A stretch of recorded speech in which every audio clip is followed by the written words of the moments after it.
Migi, unsa man po'y hubay laning natawo ta sa Abril 17. Kung ikaw natawo sa Abril 17, magsalig ang imuhang ginikanan ug mga igsuon sa imong kinitaan.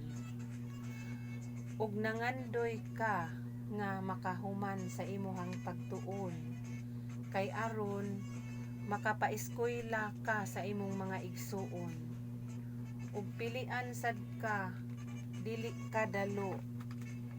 Manggihatagon ka ug pinangga ka sa imong mga ginikanan ug mga igsuon.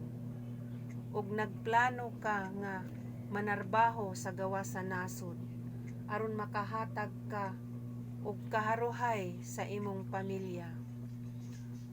Ug daghan sad tawo nga masakitan diha kanimo kay mosulti man jud ka sa klaro, prangka, walay lipod-lipod, pag-amping sad sa imuhang pagkatawo aron maminyo ka ug tarong nga bana. Ug pilian sad kag tawo ug dili ka ganahan, dili ka magbali-bali. Ug naa sad kay pagkamasinahon nga pagkatawo, dili ka magpalupig. Gusto nimo nga ikaw jud ang sakto. Mao nay hubad sa imuhang natawhan Abril 17. Ayaw kalimot sa pag-like and share and subscribe. Daghang salamat.